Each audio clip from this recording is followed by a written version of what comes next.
Bonjour à tous.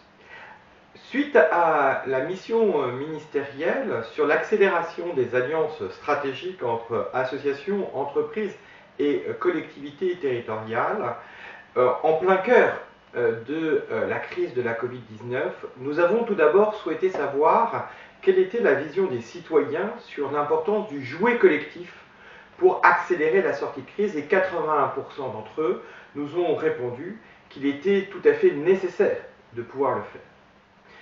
Dans cette continuité, nous avons demandé aux entreprises, aux chefs d'entreprise, quelle était leur propre vision sur cette nécessité de jouer collectif, et en juin dernier, 84% d'entre eux nous ont répondu la même chose, c'est-à-dire cette nécessité. C'est pour ça que nous avons souhaité nous rapprocher du CJD avec lequel nous travaillons depuis plus de 10 ans pour comprendre ce que signifiait pour les chefs d'entreprise ce jouet collectif en territoire, à la fois pour répondre à des enjeux de court terme, d'accélération de sortie de crise, et plus globalement pour nous permettre de pouvoir structurer une capacité à répondre aux défis de transformation tels que l'agenda 2030 des objectifs de développement durable nous les présente.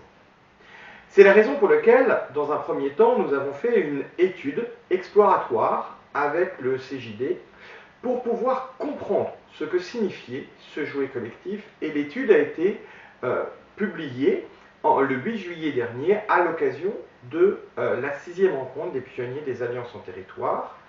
Étude tout à fait passionnante puisqu'elle nous explique que, après, dans les années 2000, avoir expérimenté eux-mêmes cette capacité à jouer collectif, après avoir été dans une dynamique d'alliance locale entre eux, les chefs d'entreprise demandent à ce que soit structurée territorialement parlant cette dynamique de coconstruction territoriale. C'est la raison pour laquelle nous souhaitions écouter la nouvelle présidente du comité de pilotage performance globale du CJD sur 3 points. Premier point, finalement, comment elle-même, dans son entreprise, vit-elle cette question de l'alliance? Pourquoi est-ce important et comment l'a-t-elle mise en place? Deuxième question, pourquoi est-ce que ce jouet collectif entre entreprises sur un territoire est important, notamment pour les PME? Et troisième question, finalement, comment structurer une capacité territoriale à animer la relation entre associations, entreprises et collectivités territoriales? L'interview qui va suivre répond à cette question.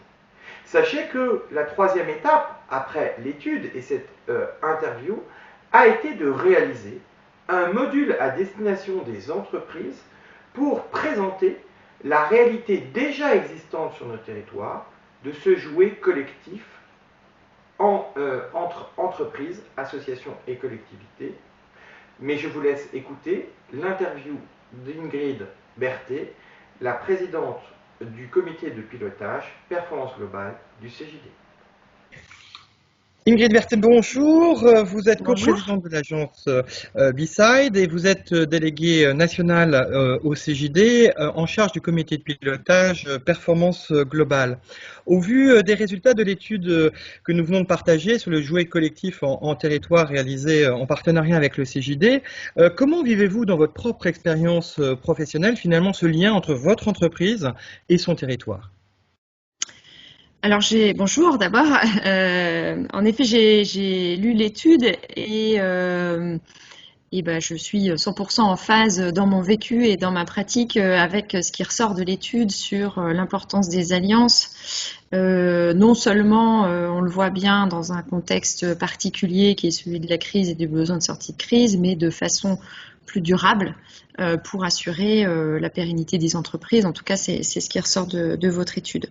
Moi, dans mon vécu de chef d'entreprise, je souscris totalement à cette vision-là du rôle des alliances. Ça correspond à la fois à une conviction profonde qui est que l'entreprise est un acteur du corps social. Il a un rôle à y jouer et ne peut pas rester dans sa tour d'ivoire ça n'a pas de sens. Je dirais ça, c'est une conviction un petit peu philosophique, intellectuelle, et puis qui s'accompagne d'une autre certitude, qui est que je fais le parallèle entre ce qu'on dit aujourd'hui du dirigeant, qui peut plus rester seul, et on parle beaucoup du développement de l'intelligence collective, qui est indispensable parce que le monde est trop complexe aujourd'hui pour être appréhendé avec efficacité par un seul homme. Et je pense que ce qui s'applique à l'intérieur de l'entreprise s'applique aussi à l'extérieur, et qu'une entreprise seule aujourd'hui n'est pas outillée de la bonne façon, et a besoin de partenaires, a besoin des autres, quels qu'ils soient, pour manager en effet cette complexité du monde. Et je pense que voilà, ce qui est valable pour le dirigeant est valable pour l'entreprise. Alors, si je prends l'exemple de ma société, donc que j'ai racheté avec une associée, ça fait un petit moment maintenant, en 2008, voilà, entre 2008 et 2012, donc ça fait maintenant quelques années qu'on est aux manettes. Ça a été une manière de faire en fait dès le début. Sans doute aussi parce que nous-mêmes n'avions pas un background de dirigeante, et donc on avait tout à apprendre l'une de l'autre, mais aussi de l'extérieur. Donc je dirais de façon assez naturelle et forte des deux convictions que j'ai énoncées précédemment, on s'est ouvert. Au monde extérieur. Donc on s'est ouvert à qui? On s'est ouvert aux autres entreprises d'abord pour apprendre, pour développer des outils ensemble, développer des offres ensemble. Alors c'est des partenariats qui n'ont pas toujours été formalisés, qui n'ont pas toujours duré, mais qui nous ont permis d'avancer. Un des derniers exemples en date, c'est une offre qu'on avait co-construite avec un cabinet de recrutement pour travailler sur la marque employeur, en se disant la marque employeur, il y a de la com, mais il y a aussi des RH. Nous, on est communicants, on ne sait pas faire des RH, donc voilà, on travaille ensemble et on développe une offre commune. Et ça nous a permis à chacune de nos deux entités d'avancer sur ces sujets, et puis aujourd'hui de développer nos propres clientèles. On s'est renforcés mutuellement sur ces points-là. C'est aussi les écoles, évidemment, donc intégrer les stagiaires, intervenir dans des cursus de formation, créer des événements en commun, s'enrichir mutuellement, etc. C'est les associations, l'ESS, parce que, et là c'est plus dans notre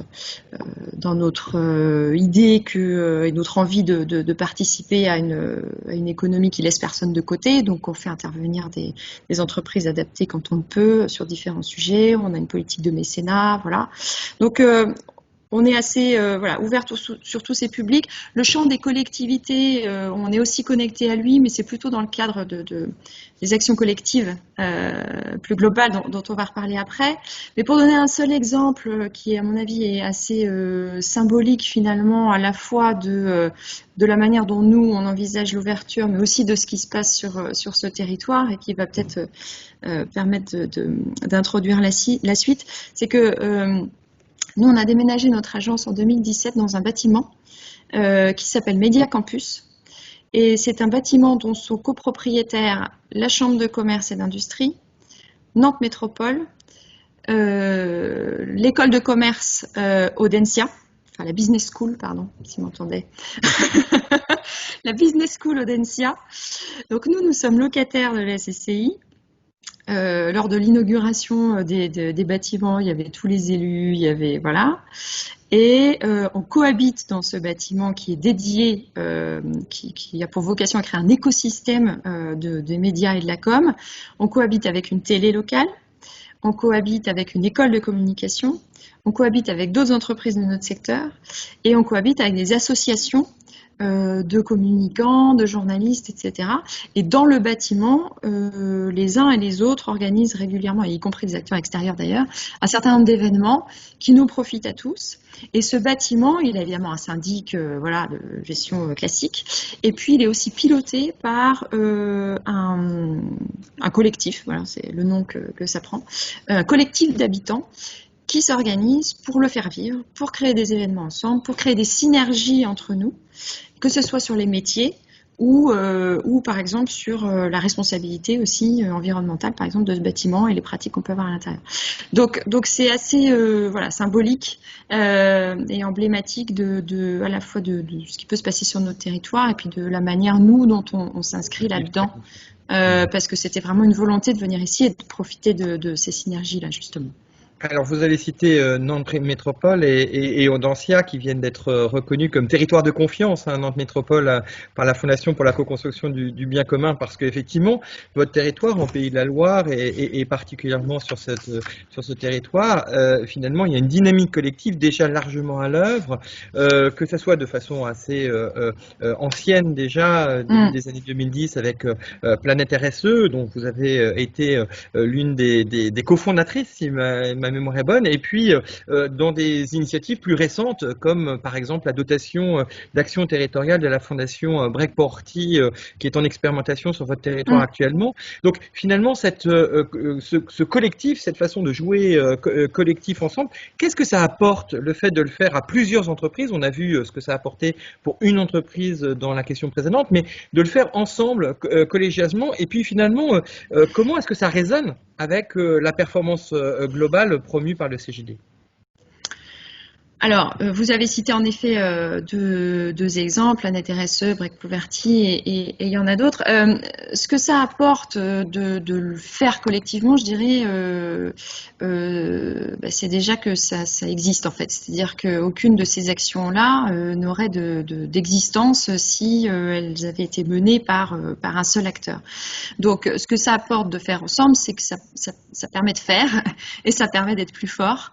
Alors pourquoi qu'est-ce que ça apporte aux entreprises qui s'engagent dedans plus spécifiquement, et pourquoi ces actions-là, et qu'est-ce que ça apporte de travailler avec le territoire là-dessus?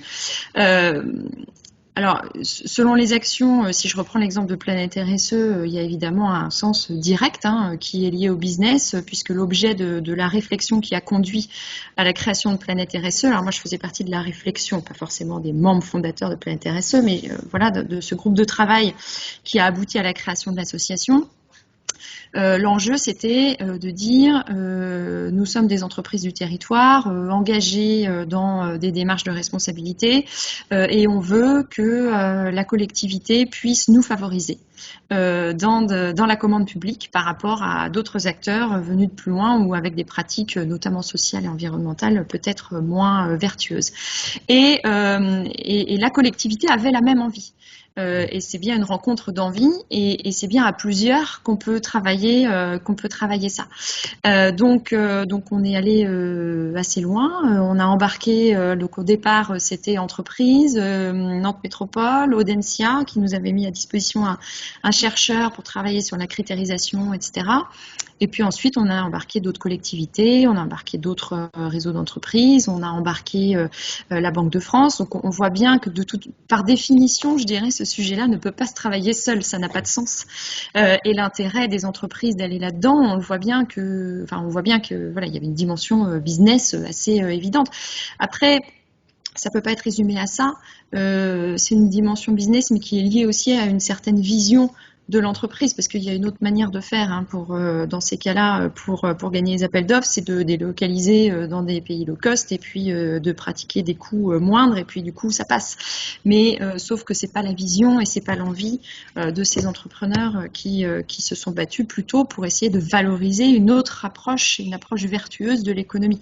Donc au-delà du sens direct, c'est aussi le sens qui est lié à la conviction qu'ont un certain nombre d'entrepreneurs, et nous sommes de plus en plus nombreux et on ne peut que s'en réjouir, qu'on ne peut pas construire une entreprise qui va bien sur un territoire qui va mal, dans une société qui va mal ou sur une planète qui va mal.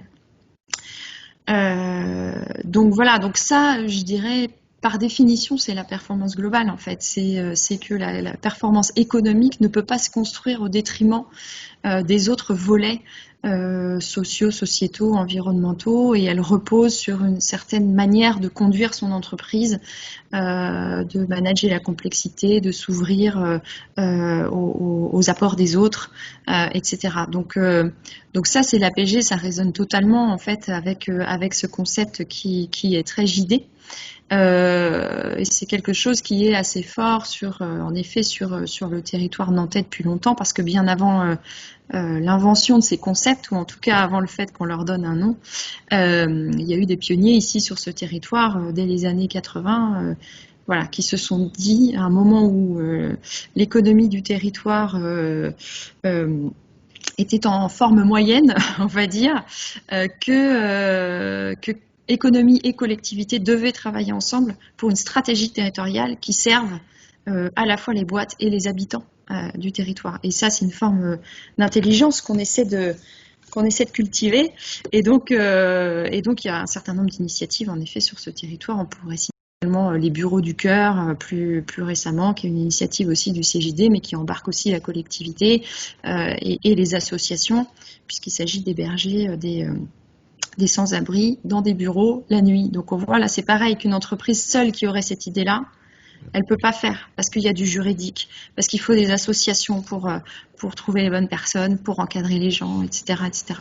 Donc voilà, mais c'est une manière de pratiquer en effet une vision de la performance globale. Donc on a vu finalement au niveau d'une entreprise, on a vu au niveau de collectifs qui peuvent s'associer pour travailler ensemble, et puis vous êtes sur un territoire qui a décidé d'aller encore un cran plus loin avec par exemple la plateforme RSE pour réellement structurer finalement ces liens entre associations, collectivités, entreprises, chercheurs, dans cette logique-là. Quel est finalement votre avis sur cette structuration, sur l'utilité de cette structuration dans un territoire? Et peut-être effectivement cela résonne-t-il avec ce que l'on voit dans l'étude que nous avons publiée ensemble sur le CJD, qui donnait le sentiment qu'après une capacité de défricher, puis de jouer collectif, finalement, cette nécessité de la structuration devenait peut-être le champ à ouvrir à partir de maintenant. Alors c'est vrai que l'action sur le territoire ici, elle est structurée par cette plateforme RSE Nantes. Alors ça ne veut pas dire que tout passe par la plateforme. La plateforme RSE Nantes, c'est avant tout une instance de coordination qui réunit pour le coup tous les champs d'acteurs du territoire. Ça s'appelle des collèges, donc il y a les petites entreprises, les grandes entreprises, les écoles, les associations, les collectivités, et je pense que j'en oublie,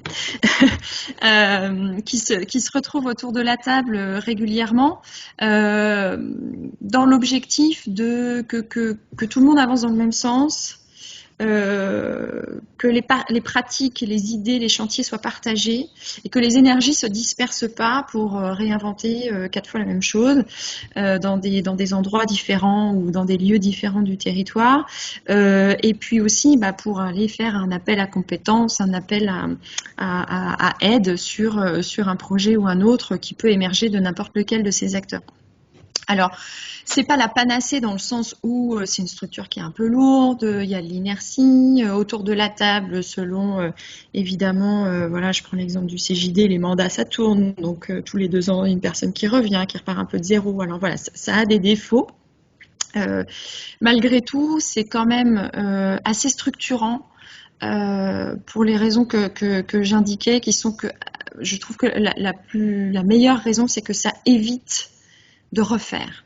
Et je trouve que voilà, il y a tellement de choses à faire sur le champ, pour le coup, du développement économique responsable, qu'il n'y a pas de temps à perdre à réinventer des sujets chacun dans son coin. Voilà, donc ça nécessite, ça développe aussi la capacité à travailler ensemble, alors qui est quand même assez forte de base sur ce territoire, mais ça a cette vertu de coordination et de dessiner finalement une espèce de stratégie RSE du territoire. Après, c'est pas l'alpha et l'oméga. Il y a des chantiers assez efficaces qui émergent. Voilà, il y a l'instance de coordination et puis au fil des échanges, ça fait émerger des chantiers qui vivent leur vie à part, mais toujours au sein d'instances, enfin toujours avec en tout cas un souci de gouvernance partagée entre le public, le privé, les assos, etc. Et sur des sujets où, encore une fois, on ne peut pas travailler seul dans son coin. Donc, par exemple, le territoire, enfin la plateforme avait lancé, il y a déjà, je pense, 2 ans, peut-être bien, ou 1 an et demi, un défi télétravail pour se dire, voilà, ça c'est un sujet, donc il faut qu'on aide les entreprises à avancer sur cette question. On fait une mise en commun des connaissances, on organise un échange de pratiques, on fait des visites d'entreprise, etc. Bon, évidemment, depuis, les choses se sont accélérées pour les raisons qu'on connaît sur ce sujet-là. Mais voilà, c'est intéressant. Il y a des sujets sur la mobilité. Donc ça permet d'échanger, de se connaître, de s'apprivoiser, de se coordonner. Et puis après, il y a ceux qui trouvent que ça va pas assez vite et qui recréent dans leur coin, etc. Mais c'est voilà, c'est aussi un élément de stimulation. Et puis malgré tout, ça finit toujours par être dans le radar de cette plateforme. Et du coup, on a quand même une vision assez globale de ce qui se passe sur le territoire. Et de manière générale, ça créer, je sais pas, mais en tout cas renforcer cette culture du travailler ensemble, ça fait que les acteurs se connaissent. Donc voilà, il y a aussi des liens qui se créent en binôme, en trinôme, etc. Mais du coup, des acteurs comme Dirigeants Responsables de l'Ouest, qui est un réseau de PME et de TI sur les territoires, vraiment pour le coup concentré sur les objectifs de RSE. Voilà, arrive sur un terrain enfin arrive, ça fait 10 ans que ça existe, mais je veux dire, le terrain est là, les acteurs se connaissent, ça permet d'aller plus vite, les liens sont plus efficaces, etc. Donc ouais, ça a du sens. Ça n'est pas le moteur de l'action, mais ça a du sens en termes de coordination. J'entendais coordination, interconnaissance et capitalisation finalement qui peut être au service de l'action et ne pas se substituer bien sûr à l'action mais au service de l'action. Merci beaucoup Ingrid Barclay pour ce témoignage et avec puis plaisir. à très bientôt. Merci de votre invitation. Au revoir.